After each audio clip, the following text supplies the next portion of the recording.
連帯名その私が参加している自助グループの活動の発端っていうか。そうか。だからその話、そういえばあの団体がなんかで見たことあるとか、動画で聞いたことあるとかって、じゃあ、自分の周りにはないけど、そういうことってあるんだって少しでも知っておいてもらえれば、対応が違ってくるんじゃないかと。聞いて、あと持ち帰ってその人たちで、勉強会開いてもらって共有していくとか、そういう流れがどんどんできれば、実際今本当に、大学の、そういう支援職とか求める人たちが10年前と全然違うんですね。卒論のインタビューとか受けると、用語は知ってるが、もう当たり前のようにその性学関連の児童虐待とか性虐待の問題とかに対しては、やっぱりお勉強して。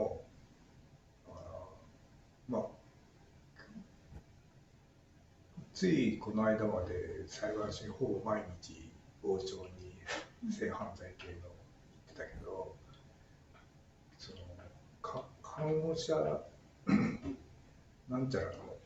問われる裁判って半年の間に1件しかなかったんですよね。でだけどもっといっぱいあると思うんですよね。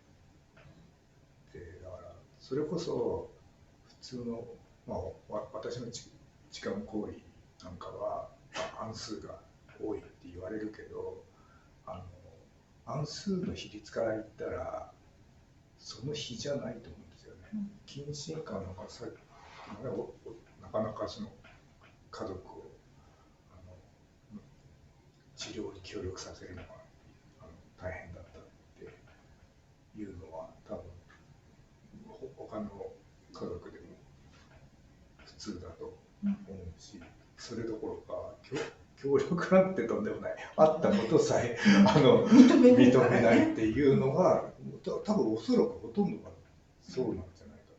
そうですね。だから下手すると親戚絡みで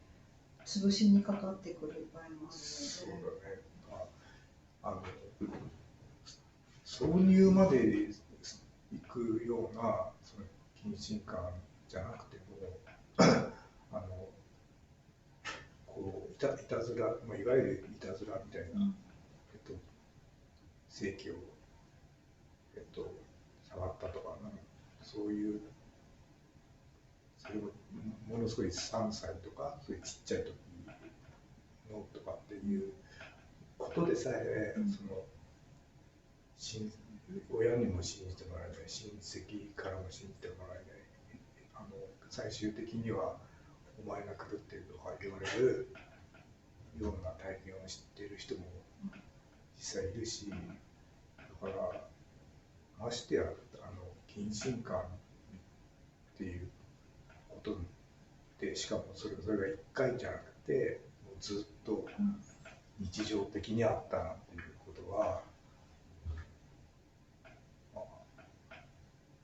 おそらくあったっていう知らないってことはないかどうかわかんないけど、知ってたとしてもないことですよね。多分そうなんですよ。そういえばその刑法の改正の時にその自助グループからの提言っていうのを書くときに、炭九郎さんにもちょっと協力してもらったじゃないですか。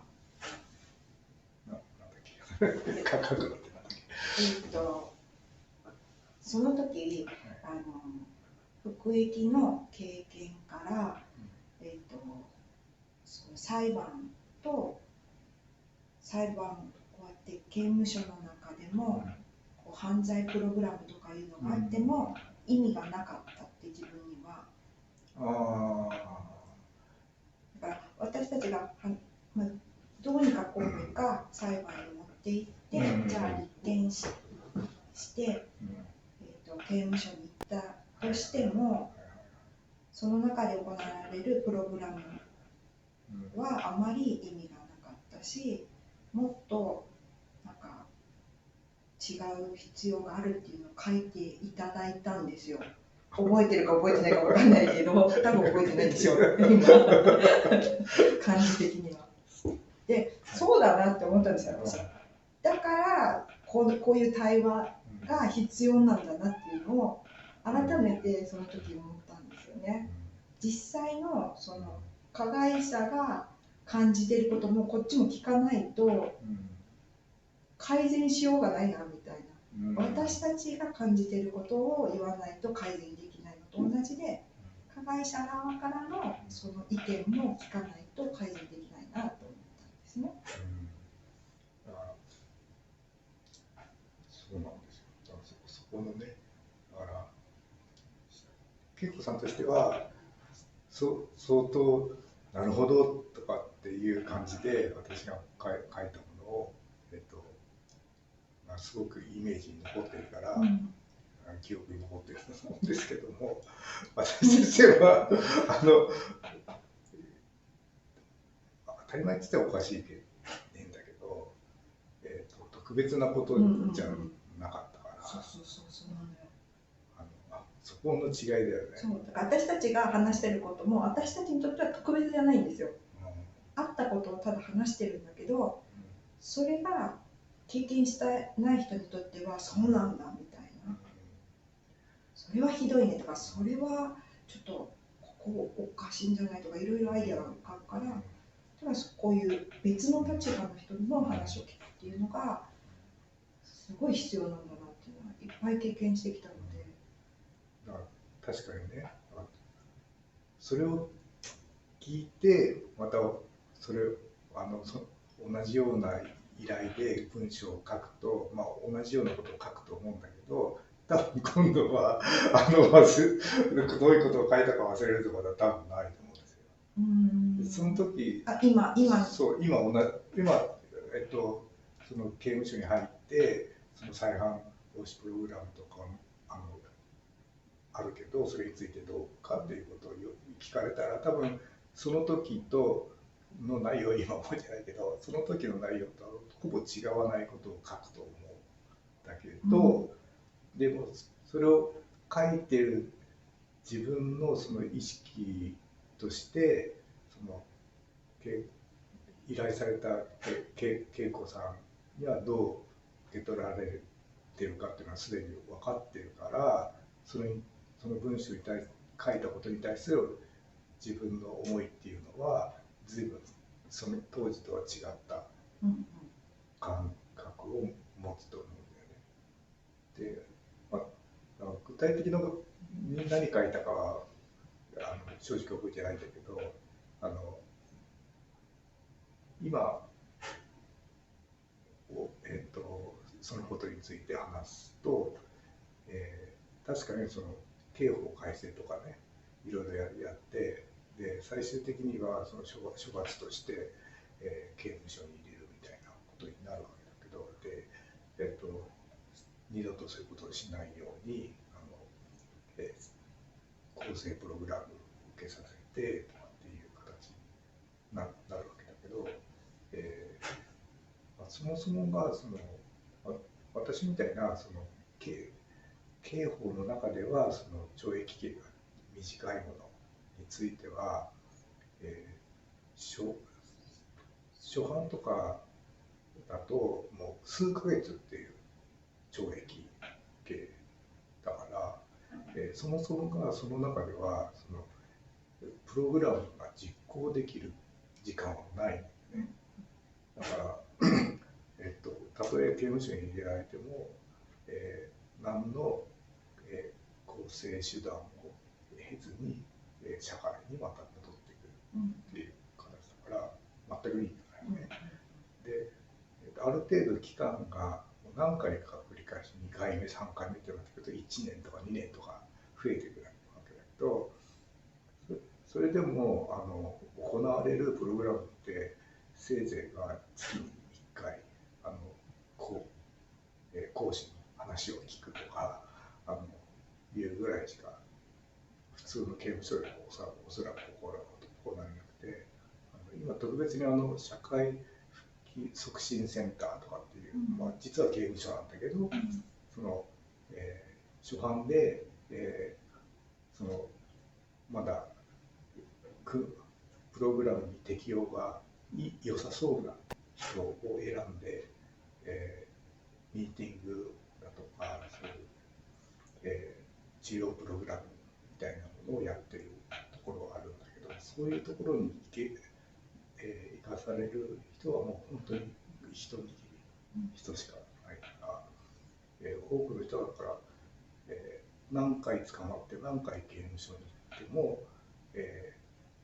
そこでは社会から隔離されて、隔離されてるから、もちろんその被害者、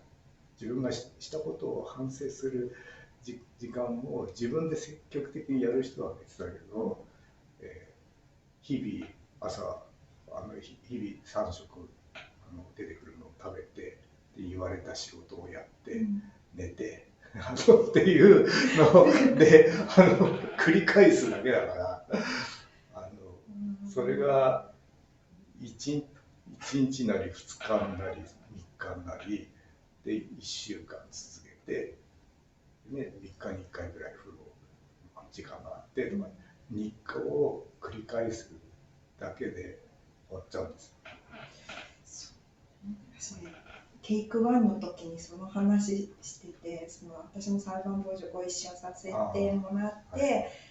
被害者がその裁判ですごい辛い経験をする上に休みを取らなきゃいけなかったりとか、その裁判に臨むための準備をしなきゃいけない。で、その間も子育てもあるだろう、家事もあるだろう、会社もあるだろう、そういうの何重にも重なってやってるのに、都の加害者は3食出てくるのは無謀すぎるとか言って話してたし。ああ、そうそう。いや、だからそう被害者の方はだからやっとこさ裁判まで持ってってもう身を削る思いで、それこそ裁判なんかやりたくないわけだよね、本当はね。で勝手に刑務所に入れてくれればそれでいいわけなんだけど、刑務所をちゃんと送ってもらうためにはそれを立証しなきゃいけないから、万が一ね加害者が否認してたようなケースだとそれを立証するっていうのは今だとねかなり、裁判官も証拠を、供述しかないけどそれを信用してくれるケースも多々あるみたいだけど、一昔前とか、ちょっと経緯の違った事件になると、それこそね疑わしくは罰せずみたいな感じで、無罪になるってこともたまに起きたりしてるけど、だから裁判傍聴ね被害者がほとんどは裁判に証言台には来ないんだけど、たまに今ビデオリンクとか、その遮蔽とかで、こう保護されて、裁判に、証言できるような形になってるから、証言に来たりするんだけど、それだって検察側の証人になるから、まず検察側からその証人尋問でね、でそれは大体40分とかさあって、で今度は反対尋問が弁護側からあって、それも40分ぐらいあってとかで、最後に裁判官からとかで、今裁判員制度とかってあるから、それだと裁判官だけじゃなくて裁判員からも質問があるから結構長い時間だから、結局3時間2時間とか3時間とか平気でその裁判にでただ見てるのだけでも疲れるのに、その証言として自分の辛い体験を、それも好意的に聞かれるんじゃなくて、うんそれは本当ですかみたいなことを。むごいと思った。一番すごいむごいと思った。そんな思いまでしてて、だから裁判やったことでさらに具合悪くなる人なんかいくらでもいると思うけど、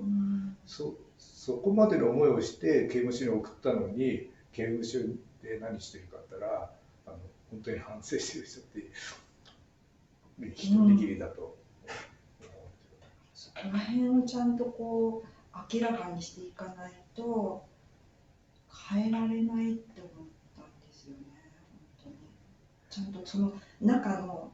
生活をしてる人の体験とかも聞いたりとか、あと実際裁判を見てその時感じたお互いの印象とか、そういうの